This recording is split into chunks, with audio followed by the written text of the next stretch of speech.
What's up, nerds, and welcome back. Today we're going to be talking about King Spawn number 5 and see why it is that you should probably usually just avoid those little trips down memory lane.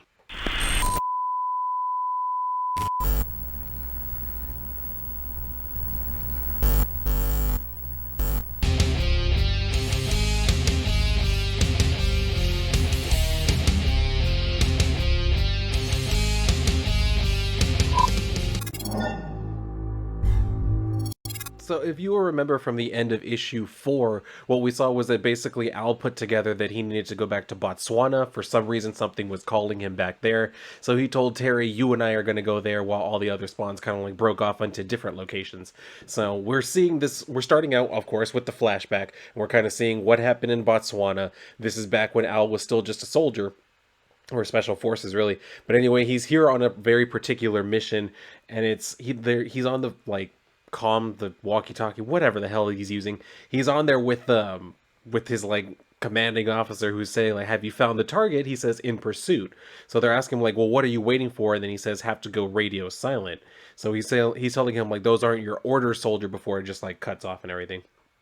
So basically he's here because his mission was to find the head of an army using children as soldiers, which I mean in Botswana sounds about right. Anyway, so he's cutting through and he's saying here that basically it seems like a very simple mission, and that's how most civilians would think of like wars, that it's good fighting against evil, that whatever one side does must always be the right thing. They must always only be trying to help people. And he's kind of saying like, or it's saying here that Al is a soldier. He knows that's not the case. He's been on a lot of very messy missions, and that lately he's been on a lot more of them, and they've been getting a lot more less coherent. So he's saying, or it's saying, or here in Botswana, that diamonds remain readily available, because that's basically apparently what it is that, American interests, I guess, have here for the diamond trade, which again makes sense. So anyway, it says the specific warlord in this territory thinks he can trade those jewels for political power. And then as he's coming up to this little like shack or whatever, he's saying, why am I rescuing an idiot? So he walks up, and it's saying that he sees there are no guards, and he knows that this must very obviously be a trap that he's walking into, but not the kind that you would be expecting. So we see where he's coming up, and then the guy's inside like on a phone or whatever saying like, we had a deal, remember? You said you'd get rid of the Botswana Defense Force in the area. Where are you now? So then Al comes crashing in, and he's basically saying like, put your hands up where I can see them and all that shit. And he's saying like, Wynn, the guy's name is Wynn. So he immediately tells him that. And it says General Wynn is Simmons' commanding officer. So he's saying him and his people are funding a bunch of this. And it says that Al notices the marks on his arm, or like his mutilated arm with the Psalm 137. And that's apparently the first time he ever saw it. And then they give us a little close up on the uncut diamonds and everything. So anyway, he's telling him that basically he would trade like the diamonds to the American soldiers, trade them for weapons and information. And he's saying like, you send kids into war, that's what you do. And he says, no, they volunteer. He said help was being sent. Are you here to help? So he basically is like going to let him go, and he says this kid's a pawn, or it says this kid's a pawn. He just doesn't realize it yet. So he drops the weapon basically for the kid to pick up. He's like, there, take that. If anyone dressed like me comes up, shoot at them on sight. So, and that's where he says, before they say a word and everything. So it says, he's been sent on too many missions in too short a time, and with each assignment, Simmons' mental health is stressed further. They use everyone this way, so a man like Al can only take being blindly loyal for so long. So he's walking away saying it's a goddamn hellhole, and then he pulls out his picture of Wanda and says, I'll be home soon. And then we see where there's this reticle, or, crosshairs over his head. And he's just kind of like turns around, I guess, right when he hears the gunshot, if he heard the gunshot. But it's say that they've been having people watch him for even before he was on this mission. So this is the moment where Al Simmons dies. And then we see, we all know what happens after that. He went to hell, bargained for his life and everything like that. So this is where we see who it was that did it, where it says, Priest, are you there? And yeah, it's Jessica Priest. She comes up, she's like, yeah, took care of it. And then she pours the gasoline over his body and sets him on fire. So that's how he got looking like that as well. Anyway, so we see to where he's just kind of like brooding on top of a building. and basically thinking about all of this different stuff, saying like fire, my mind keeps flashing back to that fire. Why? My soul had already made its pact to get back to Wanda. I didn't need that body anymore. And now the sigil has been whispering Wanda's name, but it's being mixed together with other names. Jessica, Disruptor, God, all their names are clawing the inside of my head. Why? What does the sigil need from me? So if you don't remember, Disruptor came out in Spawn Universe, that big ass book that they put out not that long ago. And basically he's this new villain who I believe is leading like the clan of warriors or something like that, because there's the angels, the vampires, and the warriors, and apparently they're all going to like basically unite under Disruptor's like leadership and everything. And we actually find out who he is here in this issue. So it's saying the words and images are detached from each other. It wants me and Terry in New York and Botswana at the same time. It's screaming that it wants me in my past and the present. This Psalms 137, it's trying to bury my mind, digging up ghosts that need to stay dead. It's obsessed, trying to unlock the days when I first became Spawn. Why, God damn it? So that's where we see they are in Botswana, and basically he's gonna go back to that same little like hut or whatever where all of this basically began. And so he's brought Terry here, and he's basically saying like we're here to figure out what's going on with this low level terrorist groups, Psalms 137, and how did they get like their hands on like U.S. military grade weapons, and why their plans included him like opening up the dead zones. So he's basically telling him like, all right, yeah, you're going to end up needing firepower. So he's like, yep, that's why I brought all this shit. So he goes basically trudging back, and basically apparently all of this was just kind of like memory to him. He remembered like exactly how far it was. Where did it say it? Same house, 5 clicks south of our tent.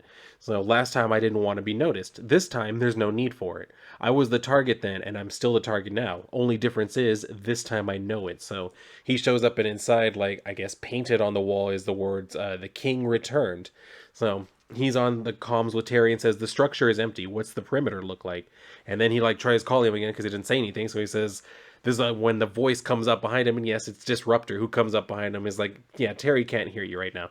So he says, "And I knew you'd return back where it all began, unraveling for you.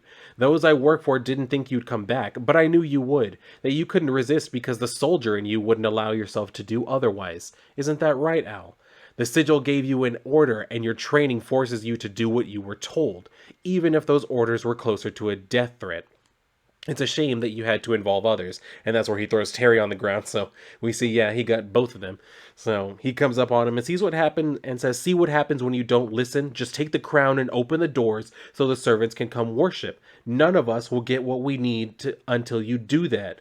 So this is where Spawn's asking him, like, all right, well, who is it that who told you that? Like, who are you working for?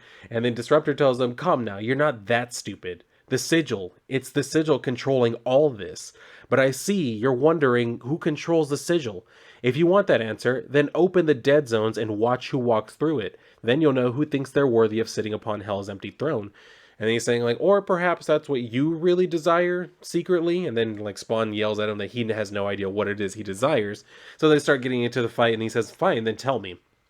So they're doing this whole thing, and then he's telling him, like, again, you're going to tell me who you're loyal to and where they're hiding. So he's like, no, I give the orders here, not you. So and then he tells him, like, do you hear me clearly now? Like, not you. Because doesn't he call him, yeah, you hear that, soldier, not you. So that's where we see Spawn basically gets sent flying. And then there's even on here where it's saying, like, despite this son of a bitch calling you by your name like he knows you. So that's yet another clue there. And he's telling him, like, get up, you coward. I taught you better than that. So he's thinking to himself, like, what? No, Cogliostro was the only one who ever tried to teach me how to, control my spawn powers.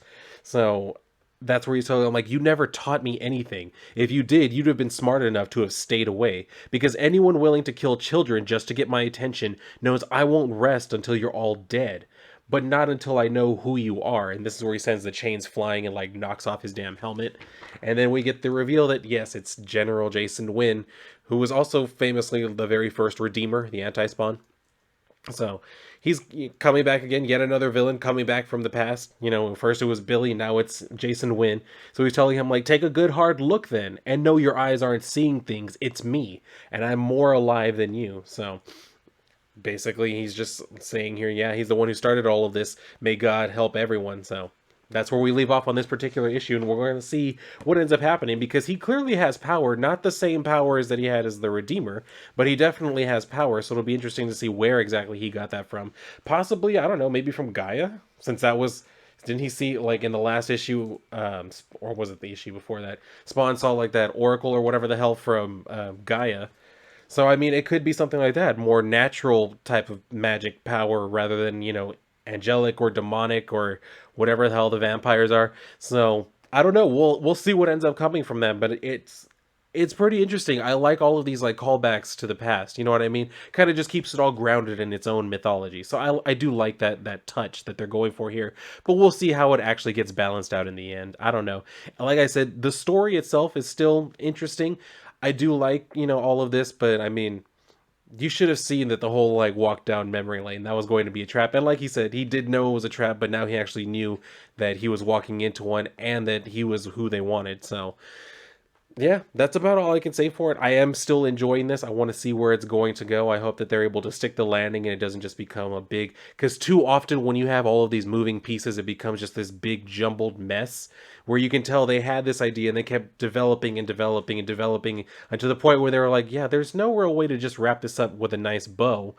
We'll just let it be what it is and just let it taper off. So hopefully it's not going to be that, but I am enjoying the ride so far. So if anyone out there is keeping up with this, or if you're keeping up with my videos reviewing them, do feel free to share your comments with me down below in the comment section. If you enjoyed the video, make sure you like the video, make sure you're subscribed, that you hit the notification bell, all of the fun stuff. If you want to share the video, I would definitely appreciate that from you as well. But if you're done here, then go and read a book, maybe this one. And if not, then I'll see you on my next video.